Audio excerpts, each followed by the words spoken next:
तो hey guys, welcome to channel. आज हम इस वीडियो में एक ऐसे टॉपिक के बारे में डिस्कस करने वाले हैं जो काफ़ी इंपॉर्टेंट है क्लास 12th के लिए भी एंड मैथ्स स्टूडेंट्स के लिए भी, फर्दर स्टडीज़ के लिए भी।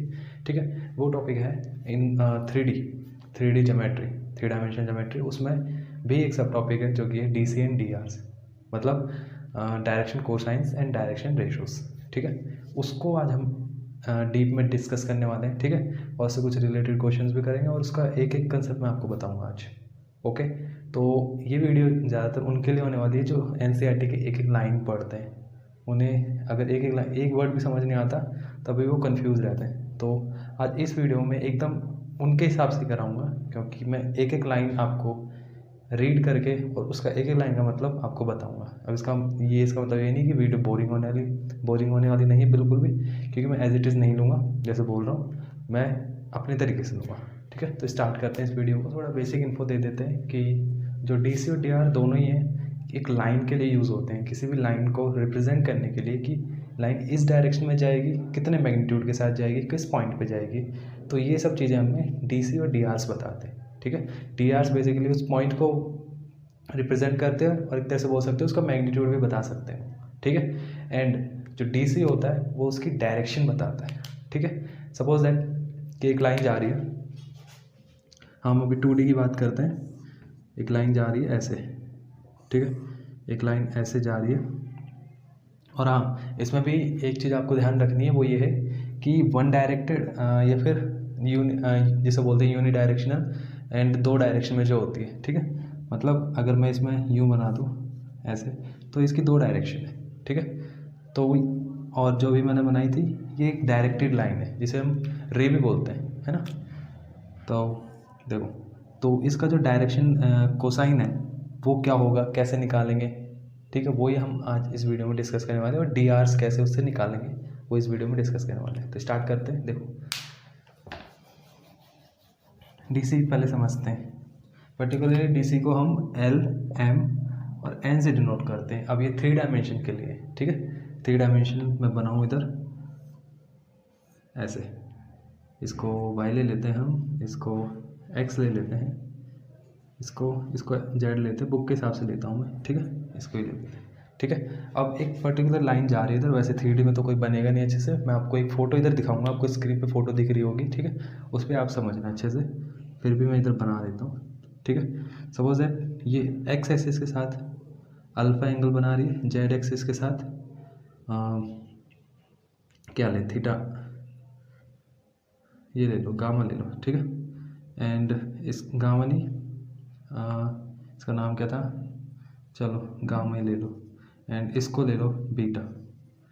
ठीक है, सो अब L, M, N क्या होंगे, DCs है नहीं, तो इनके हिसाब से हम LMN निकालते हैं। ठीक है, तो DCs क्या होती हैं, जो L होता है वो हमारा cos अल्फा के बराबर होता है, M होता है वो हमारा cos बीटा के बराबर होता है, N जो होता है हमारा cos गामा के बराबर होता है। ठीक है, तो ये होती है DCs। ओके, अब जो ये लाइन है ये एक डायरेक्शन में नहीं है, 2 डायरेक्शन में, तो इसकी 2 डायरेक्शन है, तो इसके जो L, M, N होंगे उसकी भी 2 वैल्यूज़ होंगी, है ना, क्योंकि डायरेक्शन बताते हैं DCs हमें। सो इधर जो L निकले वो नेगेटिव ऐसे होंगे, क्योंकि ये वाली डायरेक्शन लाइन सेम है, बस डायरेक्शन अपोजिट है, इसलिए नेगेटिव आ जाएगा जब इस साइड उसकी डायरेक्शन हम निकालेंगे। ठीक है, X एक्सिस के तरफ ऐसे बोल सकते हो। ओके, मैंने एक्सरसाइज में वैसे एक्सरसाइज इस लाइन को अगर आप ऐसे बनाओगे ऐसे, तब ये बन जाएगी वो डायरेक्शन। ठीक है, वैसे इसमें दिख नहीं रहा सही से, जब आपको फिगर दिखेगी तब उसमें और अच्छे से क्लियर हो जाएगा। ठीक है, तो ये थे DCs थे। एंड अगर आपको वैसे निकालना है, देखो वैसे भी बुक में जैसे दे रखा है, बुक में कैसे दे रखा है कि अगर हमारे पास L ये है, किसी लाइन का ये है, मतलब एक डायरेक्शन में ये है DC उसका, तो उसके अपोजिट डायरेक्शन में हम कैसे लिखते हैं उसको, ऐसे लिख सकते हैं ना हम, पाई माइनस अल्फ़ा। और ये भी क्या होता है, ये कॉस माइनस कॉस अल्फ़ा ही तो होता है। तो बात वही है, कन्फ्यूज़ होने की जरूरत नहीं है, बात वही है। ठीक है, अब आगे बढ़ते हैं, इतना आप नोट करना चाहते हो कर सकते हो। देखो, अब कुछ टॉपिक देखते हैं NCERT से, जैसे मैंने बोला था NCERT से ही कराते हैं। एंड हाँ, ये वाली काफ़ी इंपॉर्टेंट चीज़ है। देखो ये वाली काफ़ी बच्चों को समझ नहीं आती ज़्यादातर कि अब तो जैसे कि हमने निकाल दिया ये हमारा x, ये हमारा z, ये हमारा y। सपोज अभी जो हमारी लाइन थी, जो एग्जांपल दिया हमने लाइन का, वो क्या था, ओरिजिन से जा रही थी लाइन। और सपोज दैट लाइन अगर इधर से जा रही हो, ये कहीं और से जा रही हो, तब उसके डी सी डी आर कैसे निकालेंगे हम। तो इसके लिए एक कंसेप्ट है बड़ा अच्छा, देखो समझो। हम क्या करते हैं, हम उसके एक पैरेलल लाइन बनाते हैं जो कि ओरिजिन से पास हो रही है, ठीक है। पैरेलल लाइन बनाई जो कि ओरिजिन से पास हो रही है। फिर हम क्या बोलते हैं, इसके ये लाइन एल मान लो, इसको सपोज दैट इसको पी मान लो, इसको क्यू मान लो, ठीक है। पी और क्यू दोनों पैरेलल लाइन है तो इनके डी सी सेम होंगे। अगर ये लाइन हमें इसकी डी सी निकालने के लिए बोले, ठीक है, सपोज दैट इसके एल एम एन है, और हम क्या करते हैं, इसको निकालने के लिए हम एक और लाइन ड्रॉ करते हैं which is passing through origin, ठीक है। फिर हम क्या बोलते हैं, जो इसका रिजल्ट होता है कि इन दोनों का डी सी सेम होगा। इसका तो हम निकाल ही लेंगे, जो एंगल बनाएगा इधर, है ना। तो इसका हमने निकाल लिया, सपोज दैट कॉस अल्फ़ा, इसको मैंने मान लिया sine alpha, and n dash sine नहीं कॉस बीटा, एंड ये कॉस गामा, ठीक है। ये आगे इसके, तो इसके भी सेम ही होंगे, जो लाइन क्यू है ना हमारी, उसके भी सेम ही होंगे, ठीक है। क्यों होंगे सेम, ये रीज़न है।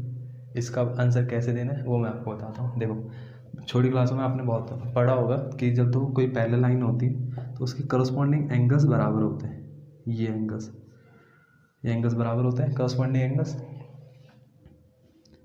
ये बराबर होते हैं ना। तो जो इधर जो गामा एंगल बनाया था जेड एक्सिस इस लाइन के साथ, वो इधर बनाएगा, तो बात तो वही हो जाएगी ना। सेम तरीके से जो अल्फ़ा इधर बनाया था वो इधर बनेगा, तो बात तो वही होगी ना कि एंगल सेम है तो कॉस की वैल्यू भी सेम ही होंगी, that's why D C same.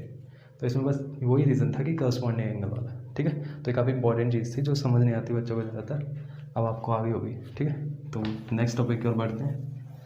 Next topic हम लेते हैं इसके हिसाब से। अब इसके हिसाब से जो नेक्स्ट टॉपिक है वो डी आर ही है। तो डी आर को अब समझते हैं थोड़ा। जैसे डी सी का मतलब तो डायरेक्शन बताता है किसी लाइन का। अब जो डी आर होगा वो, इसकी पहले फुल फॉर्म लिखते हैं हम, डायरेक्शन रेशियोज, ठीक है। मतलब रेशियो है तो कोई कांस्टेंट वैल्यू की बात करेंगे, मतलब एक वैल्यू की बात करेंगे, डायरेक्शन की बात नहीं करेंगे हम, ठीक है। बस नाम में डायरेक्शन है ना। तो जैसे हमने ये बनाया डेफिनेशन के अकॉर्डिंग, तो जो डी आर्स होते हैं वो होते हैं प्रोपोर्शनल टू डी सीज। मतलब अगर कोई डी आर है ए बी सी, तो वो हम अगर उसको बोल रहे हैं कि प्रोपोर्शनल है डी सीज के, तो हम उसको लिख सकते हैं लैम्डा ले लो, लैम्डा एल, बी को लैम्डा एम, एंड सी को लैम्डा एन। तो प्रोपोर्शनल तो हम ऐसे लिखते हैं उसको, ठीक है। अब ये प्रोपोर्शनल डेफिनेशन के अकॉर्डिंग है, बट एक्चुअल में क्या होता है डी आर वो समझते हैं। देखो सपोज दैट कोई लाइन जा रही है ऐसे और उसका कोऑर्डिनेट है एक्स वाई जेड। अब ये ओरिजिन वाला केस ले रहे हैं हम, और ये इसके कोऑर्डिनेट तो ओरिजिन के 0 0 0 ही होते हैं। और वैसे 3 डायमेंशन ज्योमेट्री तो 3D में ही पढ़ोगे आप कोऑर्डिनेट सिस्टम, ठीक है। 2D में भी हो सकते हैं। तो जो इसके डी आर होंगे ना, इसका नाम दे दो ए बी। वैसे टर्मिनेटेड लाइन तो नहीं है, बट फिर भी ए बी नाम दे दो इसको। तो इसमें देखो, वैसे टर्मिनेट बना लो, चलो इसको लाइन सेगमेंट बना लो, इसको ए बी का लाइन सेगमेंट है, ठीक है। तो इसका डी आर निकालना हमें। तो डी आर कैसे निकालेंगे, जो डी आर होता है वो होता है ये वेक्टर में, जैसे हम करते हैं ना वेक्टर, आई होप आपने वेक्टर करा होगा। तो वेक्टर में पोजीशन वेक्टर जब हम निकालते हैं तो ए बी निकालते हैं, तो जो फाइनल वाला होता है, फाइनल वाला कोऑर्डिनेट, उसमें से इनिशियल वाला माइनस करते हैं, ठीक है, ऐसे जेड माइनस 0, ठीक है। तो एक्स वाई जेड जो होंगे वो इसके डी आर्स होंगे, एक्स डायरेक्शन में, ये वाई डायरेक्शन में, जेड डायरेक्शन में। तो इसके डी आर्स जो ए बी सी की वैल्यू होगी वो ये होगी, एंड सी बराबर जेड बराबर, हाँ सी बराबर जेड। तो ये है डी आर का मतलब सब बेसिकली जो हमारा पोजीशन वेक्टर होता है वो उसको ही डिफाइन करता है, ठीक है। पोजीशन वेक्टर में ऐसे निकालते हैं, ओके। अब कुछ रिजल्ट्स हैं उनको देखते हैं। बिफोर दैट आई होप कि आपको ये चीज़ समझ आएगी और इसको अभी यूज़ करेंगे हम इस वाली चीज़ को भी यूज़ करेंगे कुछ रिजल्ट्स निकालने के लिए, ठीक है। सो देखो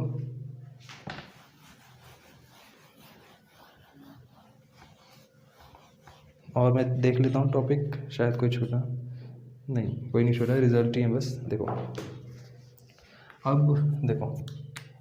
अब हम रिजल्ट्स पढ़ते हैं, मतलब जो डी आर है और डी सीज में रिलेशन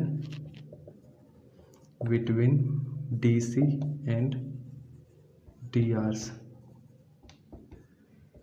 ठीक है। इनके बीच में अब हम पढ़ेंगे रिलेशन, ठीक है। तो देखो सपोज दैट पहले तो मैं 2D की बात कर लेता हूँ। अगर 2D में कोई लाइन है ऐसे, सपोज दैट ये एक्स है ये वाई है, कोई लाइन है तो ये अल्फा एंगल बना रही है, ठीक है, अल्फा एंगल बना रही है। एंड ये इसकी आर होता है, हमें ये पता है आर होता है, ये पता है ना, ये में इसका क्या बोल सकते हो आप, इसकी लेंथ बोल सकते हो इस लाइन सेगमेंट की। अगर इसको लाइन सेगमेंट बनाना है तो लाइन सेगमेंट बना लो, ठीक है, लेंथ बोल सकते हो। और ये अल्फा एंगल बना रही है इसमें, ओके। तो जो cos थीटा की वैल्यू होगी वो क्या होगी, और इतनी वैल्यू हमारी x है मान लो, तो जो cos थीटा की वैल्यू होगी cos अल्फ़ा की वो क्या होगी x अपॉन r, है ना।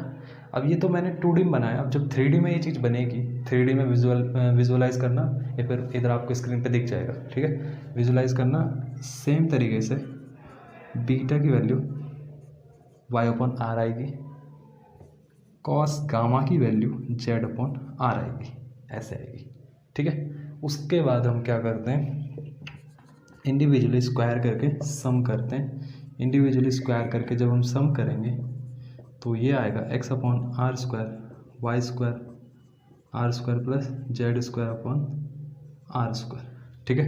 इतना क्लियर। आगे इसको हमने l बोला था, इसको m बोला था, इसको n बोला था, पर्टिकुलर स्क्वायर हो जाएंगे।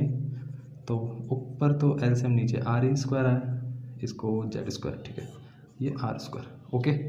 अब इधर एक चीज़ आती है जिसे बहुत से टीचर डायरेक्टली बोल देते हैं कि इसे मैं मिटा देता हूँ, चलो पहले ये नोट कर लो थोड़ा। देखो जो ये चीज़ होती है ना कि आर हमारा ये होता है X square plus Y square plus Z square, बहुत से टीचर इसको डायरेक्ट लिखवा देते हैं कि आर ये होता है। क्यों होता है बताता है कोई, तो मैं बता देता हूँ। देखो क्यों होता है, इसका रीज़न पहले मैं बताऊंगा, पहले आप इसे नोट कर लीजिए अच्छे से, ठीक है। देखो अभी मैं मिटाता हूँ इसको, अभी इस इधर फिर से स्टार्ट करेंगे इधर से। देखो मैं पहले इसका रीज़न बताता हूँ क्यों होता है। 3D में क्या होता है, जो हमारा क्यूब होता है 3D में ऐसे बनता है, क्यूबॉइड ले लो, क्यूब ले लो, ठीक है, ऐसे बनता है। और बाकी आपको पिक्चर दिखा दूँगा मैं इधर, और विजुलाइज हो जाएगा आपको। जो सपोज दैट ये हमने ले लिया नीचे, ये ले लिया। अब जो एंगल बनते हैं इसमें ये 90 डिग्री के बनते हैं सारे, ये भी 90 डिग्री का एंगल है, ये वाला भी आपको लग नहीं रहा होगा बट ये 90 डिग्री का ही है। जब ये क्यूब बनता है तो ये 90 डिग्री का एंगल है, ठीक है। ये अब सपोज दैट ये एक्स डायरेक्शन, ये एक्स एक्सिस है और ये वाई एक्सिस है, ऐसे खड़ा है, ठीक है। ये एक्स एक्सिस, ये वाई एक्सिस, ठीक है। तो ये एक हाइपोटेन्यूज हुआ, मान लो ए सी बी। तो जो ए सी स्क्वायर है वो क्या आ जाएगा हमारा A B square plus B C square, और ए सी स्क्वायर हमारा आर स्क्वायर मतलब इसको कैपिटल आर ले लो, ठीक है। तो कैपिटल आर का स्क्वायर ए बी क्या हमारा वाई स्क्वायर, ये एक्स स्क्वायर, ठीक है। तो आर की वैल्यू क्या आ जाएगी हमारी under root X square plus Y square, ये हमारा under root X square plus Y square आ गया, ठीक है। अब जो इसका डायगोनल होगा वो इससे मिलेगा, आपको थोड़ा लगेगा नहीं, विजुअलाइज नहीं होगा, बट फोटो से क्लियर हो जाएगा। मैं आपको हो सकेगा तो मैं आपको वीडियो पे दिखा दूँगा, ठीक है। तो इधर से जो डायगोनल बनेगा वो इस फॉर्म में बनेगा, मैं इधर बना देता हूँ, इस फॉर्म में बनेगा। और ये जो होगा इसका बेस होगा, ठीक है। और ये होगा तीसरा एक्सिस जो कि इन दोनों, ये वाली चीज़ तीसरा एक्सिस जो इन दोनों एक्सिस के पैरेलल है, जो कि जेड एक्सिस ही होगा ऑब्वियसली। तो ये जेड वैल्यू होगी और ये वैल्यू कितनी आई हमारी आर, और ये हमारा इस बार हाइपोटेन्यूज होने वाला है, मान लो पी क्यू आर है ये, ठीक है। तो पी क्यू का स्क्वायर पी आर का स्क्वायर प्लस क्यू आर का square.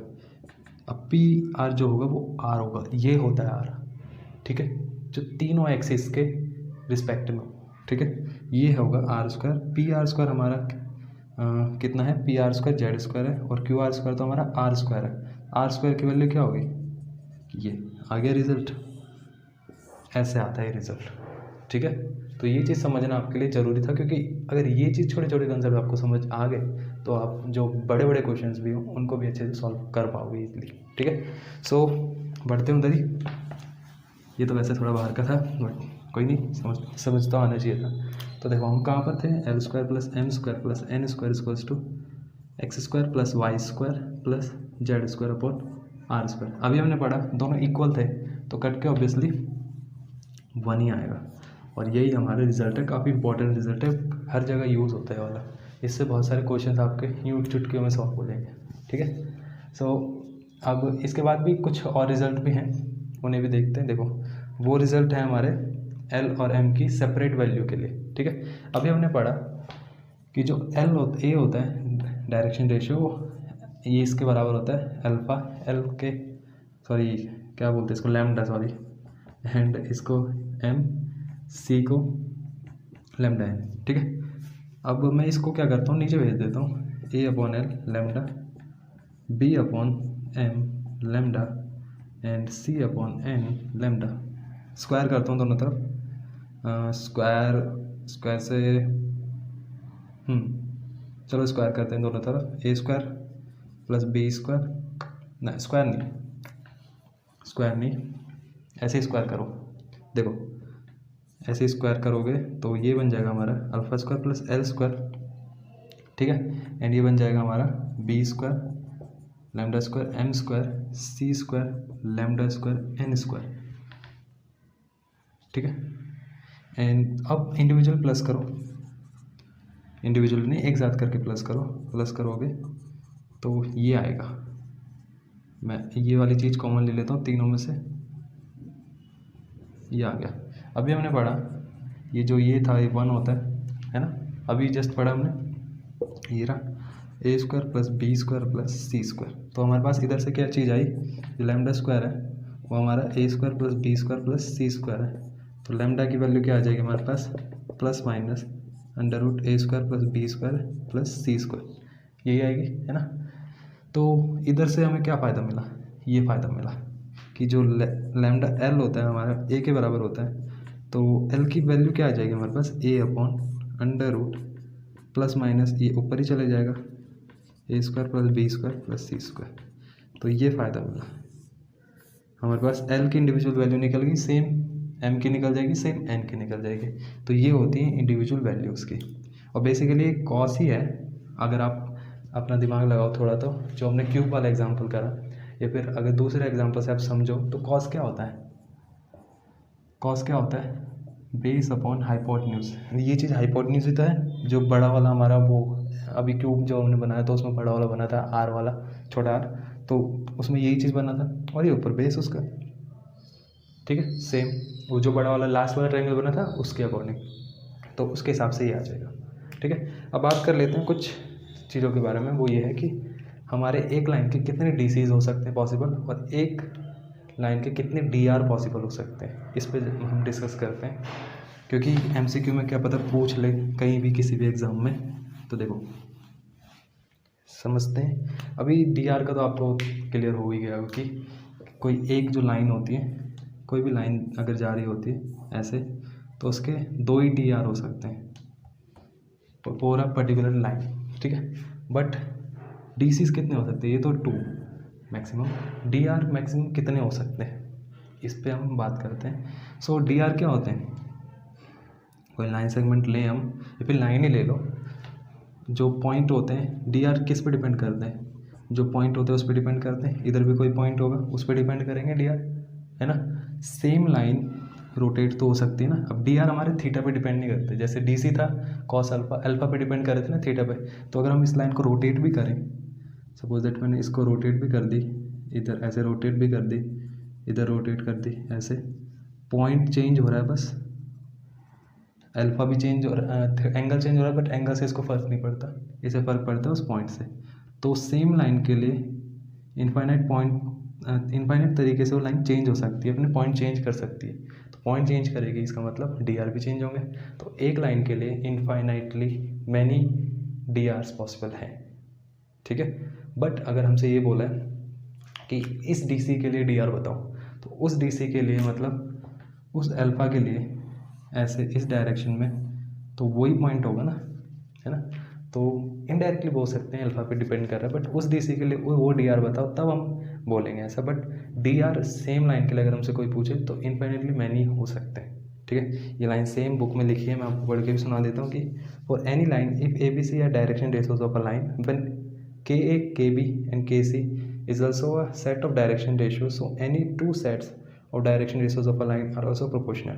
Also for any line there are infinitely many sets of direction ratios.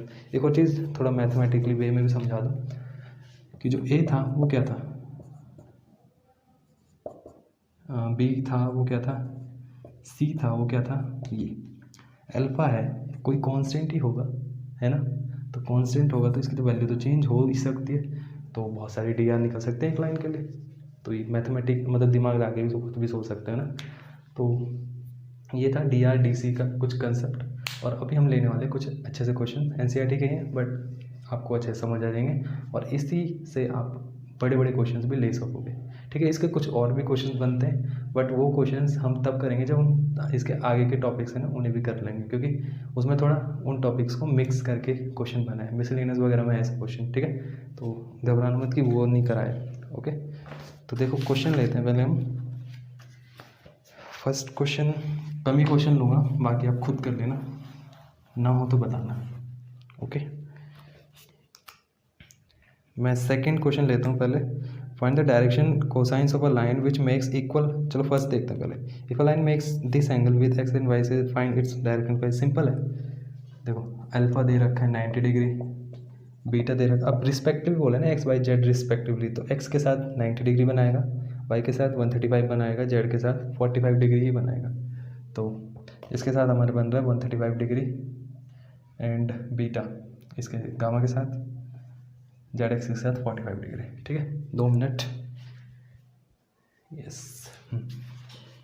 तो देखो कॉस अल्फा हमारा एल होता है, ये एम होता है, कॉस बीटा ये एन होता है, कॉस गामा। तो कॉस अल्फा 90, कॉस आपको हाँ इस पे ये आना चाहिए कि 135 पे कितनी वैल्यू होती है, ये सब आना चाहिए इसमें एकदम फास्ट।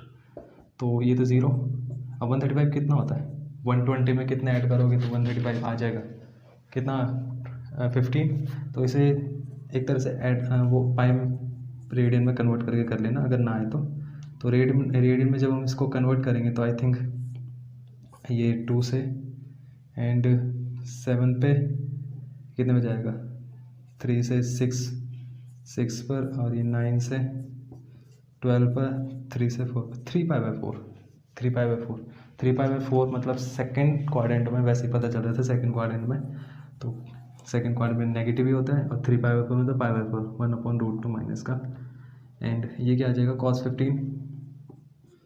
45 सॉरी, तो ये आ जाएगा। तो ये इसके हो जाएंगे डायरेक्शन रेशियो। अगर आपको लिख कर कैसे करना है तो ऐसे लिख सकते हो, this given D Rs D Cs are, ऐसे कर सकते हो एल एम एन,